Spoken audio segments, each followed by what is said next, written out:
Anne Osmond, Clarté sur l'occultisme, édition d'Evry, 1947. Lecture d'un extrait du chapitre 1. Le monde divin.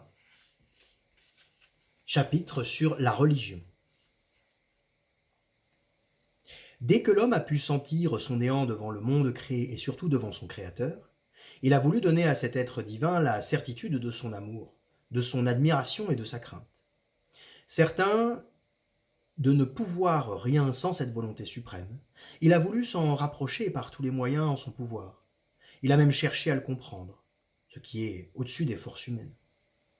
Nous ne saurons probablement jamais si notre esprit a tâtonné dans sa recherche ou si des interventions spirituelles se sont produites pour le diriger sur la voie. Ce qui est certain, c'est que les plus anciens rites désintéressés furent les rites funéraires. Toujours, le survivant a voulu préserver celui qu'il avait aimé de l'atteinte des éléments et des fauves. Il est doux, mais gratuit, de croire qu'il en fut récompensé par des révélations utiles sur notre devenir spirituel. Ce qui est certain, c'est que partout les morts ont été placés dans des conditions protectrices et, presque partout, enfermés dans une étoffe ou dans une peau d'animal et suspendus au-dessus de la terre, dans la position du fœtus au sein de sa mère. Quand l'homme a creusé des tombes dans le sol, puis dans la pierre, il a longtemps gardé la coutume d'assimiler le défunt à un nouveau-né. Il est difficile de ne pas voir dans cette constante habitude la croyance d'une survie, d'une résurrection possible, donc d'une âme durable sinon immortelle. Plus tard, le mort est devenu dangereux dans la pensée des survivants. On lui a donné des repas, fait des sacrifices dans une pensée qui ne fut pas toujours la même. Il est des pays où l'on prie le mort de rester chez lui, de se tenir paisible dans le lieu honorable où il a été déposé. Le cortège funèbre fait même de longs détours pour le perdre, l'empêcher de retrouver la maison familiale. Ailleurs, on fait tout pour le garder avec soi, conserver aux siens une présence chère qui peut être de bons conseils et d'utiles appuis dans les difficultés. Cette conception a fait établir la tombe à proximité de la maison, a fait participer les bustes ou les tablettes des ancêtres à la vie des survivants et à tous les actes importants de l'existence commune. L'épouse romaine est présentée aux ancêtres avant de faire partie de l'agence. Il en va de même dans tous les pays où la famille est respectée, où l'ancienneté et la continuité de cette famille constituent une aristocratie dont on se rend digne par ses actes, mais que l'on atteste par les honneurs rendus aux siens aux dates rituelles. Nous avons changé tout cela, placé les morts le plus loin possible dans des nécropoles où nous les accompagnons avec un faste publicitaire, où nous les fleurissons une fois l'an pour acquérir l'estime des badauds. Après quoi, on remet ces sentiments familiaux dans le tiroir, aux accessoires. On a tant d'autres choses à faire. Et nous méprisons les sauvages ? Cherchant à comprendre quelles forces agissent sur lui, l'homme prenant possession du monde a voulu s'appuyer sur les forces bienfaisantes et s'abriter contre les autres. Il est demandé, entre tant de créatures supérieures à lui par leur pouvoir, lesquelles lui viendraient en aide, lesquelles le tenaient en leur possession et par quel acte, quel présent il pourrait les désarmer ou les rendre favorables. C'est le règne de la magie. Et les rites, souvent incompréhensibles qui nous en proviennent, ont droit à notre intérêt, car seuls ont survécu les recettes dont la bonne efficacité fut démontrée, puisqu'il n'existait alors que des méthodes empiriques. Parmi les êtres formidables qui pouvaient sembler bons ou mauvais, les astres et surtout le soleil, le ciel, la mer, les arbres, tout ce qui vit d'une vie puissante parut digne d'adoration. Que deviendrait-on sans le soleil ? Comment rendre grâce à la lune dont la lumière écarte les terribles fantômes de la nuit ? Comment se rendre favorable la mer tumultueuse à qui le pêcheur demande sa nourriture ? Et l'arbre, l'immuable qui donne son ombre, son bois pour faire le feu, les fruits qui sont si doux, le bâton qui est l'appui et la première arme, comment rendre hommage en sa bonté ? Dans nos pays, l'adoration de l'arbre fut une des premières manifestations religieuses, et la forêt fut le premier temple. Certes, on y pouvait rencontrer des animaux cruels et indésirables, mais, dès que le feu eut permis de faire un épieu de bâton, on put lutter contre et dans des conditions moins inégales. Et quand le bâton flexible devient l'arc, le premier engin de propulsion, la chasse devient un plaisir et un sport. Et c'est à l'arbre encore que cette joie est due. Chassant en espace découvert, gravissant quelques hauteurs, l'homme regarde le vaste ciel fourmillant d'astres. Il note leurs aspects, leurs dispositions. Il les consulte sur la route. Nous ne pouvons imaginer quels siècles furent nécessaires pour apprendre à lire le ciel, pour se servir de cette science. Dès les plus anciennes civilisations, on tient compte des astres, de leurs rapports qui marquent la date des événements. Les briques de Ninive portent ce fut tel jour de tel mois, l'année où Vénus passa devant le soleil, telle année du règne de tel roi. L'infaillible astronomie permet aux savants d'aujourd'hui de contrôler une date aussi vaguement indiquée. Et son verdict confirme souvent l'exactitude du très antique observateur, moins primitif qu'il nous paraît. L'adoration des astres, et surtout du soleil, fut donc chose naturelle. Quelques esprits supérieurs se demandèrent d'où venait ce bel astre et qui l'avait formé, qui lui avait imposé sa course. Ils aboutirent naturellement à la conception du Dieu créateur, car rien ne peut être né de rien, sauf Dieu qui naît de lui-même. Mais c'était une idée abstraite que l'immense majorité des hommes ne pouvait assimiler. Les sages adorèrent Dieu, les autres adorèrent les astres, et non seulement les astres, mais les animaux, les plantes qui pouvaient les représenter. L'Égypte nous en fournit l'exemple. Anubis, dieu crépusculaire, dieu des passages et des transitions, porte la tête du chacal, qui aboie au crépuscule et qui, dévorant les morts, les mêle à sa propre vie. Anubis est donc le dieu psychopompe qui assiste à la pesée des âmes et conduit l'âme jugée vers son bon ou son mauvais destin. C'est ce que voulait dire la tête du chacal. Le bon peuple n'en cherchait pas si loin. Il adora le dieu, tint le chacal pour sacré, et se garda de le tuer même quand il volait dans sa maison, ce à quoi le chacal est enclin. Les prêtres avaient remarqué la longueur du pas de l'ibis, également à la coudée sacrée, égale à la coudée sacrée. Ils firent de l'ibis un emblème de la science et donnèrent à Thoth une tête d'ibis, car Thoth est le dieu initiatique. Le peuple constata que l'ibis détruit les serpents et mange les œufs du crocodile. C'était beaucoup plus important que la coudée sacrée. Chacun révéra l'ibis selon ses conceptions. Il est des peuples qui, plus que d'autres, s'adaptent au caractère métaphysique de la religion, comme les hindous ou les celtes. D'autres qui sont surtout sensibles à la récompense ou au châtiment. Il fallut bien du temps pour constituer des groupements assez cultivés, assez purifiés du désir des réalisations matérielles, pour se complaire aux spéculations métaphysiques. Les Hébreux eux-mêmes, dont la mission était d'être les gardiens de l'unité divine, eurent bien souvent besoin d'être remis sur leur chemin par les plus rudes épreuves. Les avertissements ne leur manquaient point. Les prophètes, tout en préconisant la nécessité des sacrifices, ne cessèrent de dire: le Seigneur est là de la chair des boucs et des taureaux. Le sacrifice qui lui plaît est celui d'un cœur plein de son amour. Pourtant, il n'y avait que trop de pharisiens pour se contenter de la seule pratique en ce qu'elle a d'ostentatoire sans souci d'amender leur âme. Jamais les hommes de ce caractère, quelques instructions qu'ils aient reçues, quels que fussent les prodiges accomplis devant eux, n'accédèrent à l'amour de leur Dieu avec la pleine adhésion si constante que chez les Celtes. Ceux-là firent le chemin inverse.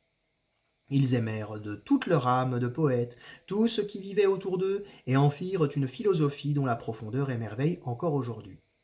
Les triades bardiques font voir un esprit soucieux surtout de s'élever et de comprendre, et qui ne se souvint qu'ensuite de ce qui était nécessaire au bien de son corps et de son âme.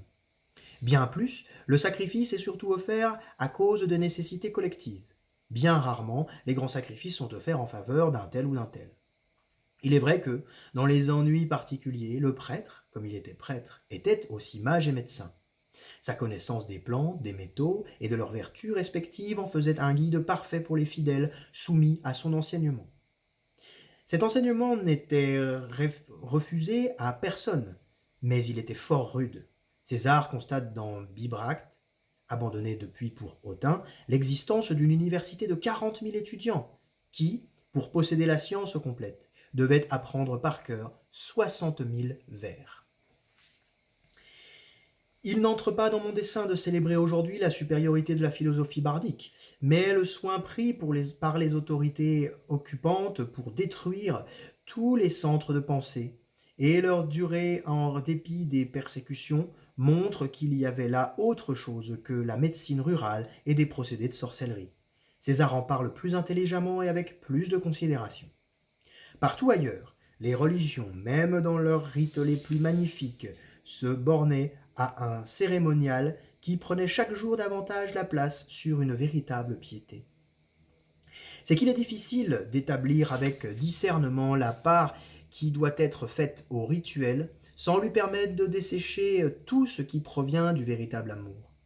Les deux formes d'adoration sont nécessaires et ceux qui se bornent à l'une d'elles pervertissent l'idée religieuse. Le rituel sans amour, tel que le pratiquent trop souvent de personnes décidées à ne pas se demander trop d'efforts, devient un corps sans âme, une magie toute mécanique dont on aurait tort d'espérer les effets merveilleux. En ce domaine, comme en tout autre, on reçoit dans la proportion où l'on donne, où l'on se donne. Il y aurait trop à dire sur la prière prononcée distraitement, qui est plus une offense qu'un hommage, ce que Rabelais appelle, avec une juste sévérité, des moques-dieux. Ces abus ne doivent pas nous induire à supprimer le rituel ou à le simplifier à notre fantaisie. Le rituel produit de siècles innombrables, a pour but de nous mettre en rapport harmonieux avec les puissances invisibles. C'est pourquoi nous ne devons pas nous étonner de voir des rites absolument semblables en des pays et des religions qui, dans leur apparence extérieure, sont fort éloignées l'une de l'autre. Il n'y a qu'une vérité, et les différences proviennent non de la religion et de son objet, mais de notre compréhension personnelle qui subit les influences du climat, des races et de cent autres contingences. Si, comme le souhaitent tant d'esprits forts, tout n'était qu'apparence et superstition dans les rapports de l'homme avec les plans supérieurs, chacun leur donnerait la forme qui lui semble préférable, tandis qu'une singulière unanimité préside à ces constants rapports. Bien des gens se plaignent de l'incommodité des actes que leur religion leur impose, mais personne, quand on suit les préceptes de sa religion, ne se donne la liberté d'y changer quoi que ce soit, et on a raison. Pour employer une comparaison très matérielle, le rite est pour nos contacts avec l'au-delà ce qu'est le commutateur pour les prises de courant électrique. Nous aurons beau posséder les appareils les plus perfectionnés, si nous n'établissons pas le contact par des moyens ordinaires, car il n'en existe pas d'autres, nous n'aurons ni la musique de notre poste, ni la télévision, ni la clarté de notre lampe. Il va de soi que Dieu n'a nul besoin de nous et que les rites, le plus souvent révélés à des pasteurs de peuple, adaptés par la pureté de leur vie et l'étendue de leur savoir à cette fonction sublime, nous ont été accordés pour notre élévation personnelle. C'est donc à nous-mêmes que nous portons préjudice quand nous faisons de la fantaisie dans ce domaine qui l'exclut absolument. C'est parce que ces rites nous rapprochent de Dieu ou des forces intermédiaires que nous ne devrions aborder qu'en tremblant, que nous avons l'obligation de nous y préparer dans un état d'esprit pieux et non mercantile. J'entends par mercantile notre propre avantage, quel qu'il soit. On peut voir dans L'homme, cet inconnu, du docteur Carrel, que notre prière pour autrui est la plus souvent exaucée. Je ne puis faire ici un catéchisme. Ce n'est ni le lieu qui convient, ni le but que je me suis proposé. Je dois cependant dire un mot des sacrements. Ils sont des signes sensibles d'institutions divines ayant pour objet notre sanctification. Ils sont le trait d'union entre l'exotérisme et l'ésotérisme. On peut les recevoir avec tous les bienfaits qu'ils comportent, sans en pénétrer le sens profond. Mais même celui que ses travaux ont le mieux préparé à les recevoir n'en tirera la pleine efficacité s'il n'est préalablement préparé à cette réception par une amélioration personnelle et les rites purificatoires. Chez nous, une bonne confession. Ces sacrements, d'ailleurs, ne sont pas sans effet sur notre personne physique. On a vu des malades, physiquement malades, et non des névrosés qui sont la providence des incrédules en tout ce qui concerne la foi, apaisés par la pénitence et souvent pleinement guéris par l'extrême onction. Ce sacrement qui détache les liens de l'âme et du corps rétablit l'équilibre de nos forces, le plus souvent détruit par nos propres excès. Or, la maladie est justement la rupture de cet équilibre. Si nous avons encore des devoirs sur la terre, Si nous sommes encore utiles à ceux que nous laisserions orphelins et sans guide, la maladie peut disparaître et notre force revenir. À ce moment, il faut comprendre que la vie ne nous a pas été rendue pour notre seul agrément, mais qu'elle est, en quelque sorte, vouée à quelques attributions plus hautes. On dira, il y a des singuliers rapports entre le rite religieux et la magie. L'un et l'autre emploient les mêmes objets. L'huile, par exemple, les formules presque identiques, et cela porte ombrage à des esprits qui redoutent quelque funeste intervention dans ce qui est magique et ne relève que de l'homme.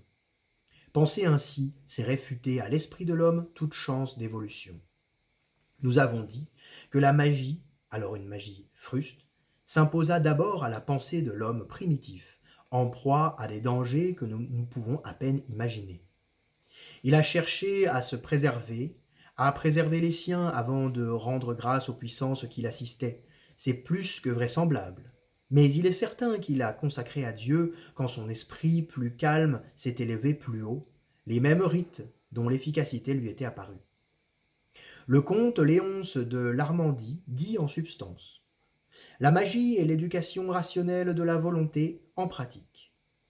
En théorie, elle est la science des causes secondes, la théorie des principes et des lois qui président à la double évolution du macrocosme et du microcosme, du monde extérieur et du monde humain. La magie s'adresse à l'esprit, la religion au cœur de l'homme. L'un et l'autre sont nécessaires, leur rapprochement se fait par des rites qui sont la mise en action des symboles et ont un pouvoir naturel sur le monde astral où se trouve en potentialité et en germe tout l'épanouissement du monde physique. Le rite agit directement sur la cause seconde. L'analogie en est le moyen. Ainsi, nous revenons à notre point de départ, l'analogie sans laquelle rien n'existe et rien n'agit du visible sur l'invisible. Le symbole, révélé au génie de l'homme le plus souvent, concrétise une pensée ascendante et une forme qui lui répond. Cela est vrai pour la magie, non moins que pour la religion. Ce qui les différencie quand la magie demeure dans son domaine, c'est l'élan qui les dirige et le but qu'elle se propose. Cette différence nous apparaîtra davantage à mesure que nous recherchons des applications pratiques, mais nous ne sortirons jamais des symboles, des analogies et des traditions.